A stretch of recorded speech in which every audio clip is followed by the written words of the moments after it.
सावधानेन श्रूयताम्। अस्माकम् अस्य श्रीदेवदेवोत्तमस्य देवता सार्वभौमस्य श्रीमदखिलाण्डकोटिब्रह्माण्डनायकस्य श्रितपरिपालक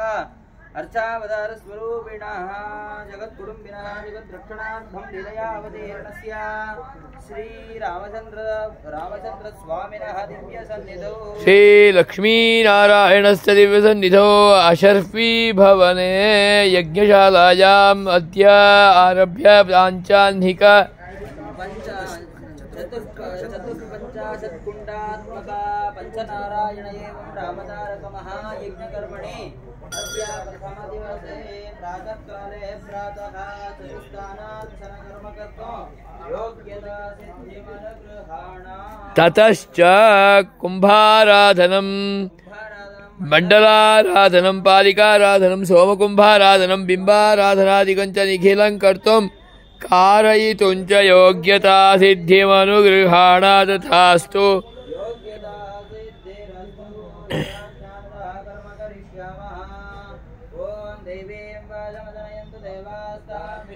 मणि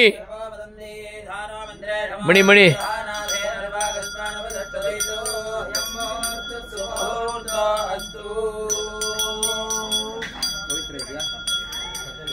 दर्भेश्वासीनः दर्भान् धार्यमाणः पवित्रवाणिः प्राणानायम्य ತೆಂಗಿನಕಾಯಿ ಅಲ್ಲಿದೆ ನೋಡು.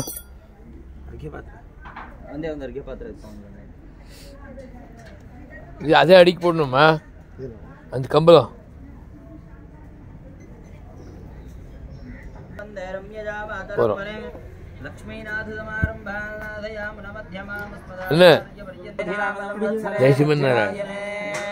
हिमंत ऋतौ मार्गशिरमासे कृष्णे पक्षे द्वितीयायां शुभयोग शुभकर्ण एवं गुण विशेषण विशिष्टायां अस्यां श्री भगवद्भागवताचार्य कैंकर्य रूपेण श्री रामजन्मभूमे भूमौ अयोध्यानगरे अशर्फी भवने श्री लक्ष्मीनारायणस्य दिव्यसन्निधौ अखण्ड अनंत श्री विभूषितानां एतत् संस्थायाः संस्थापकाचार्याणां जगद्गुरु रामानुजाचार्य श्री माधवाचार्य स्वामिनां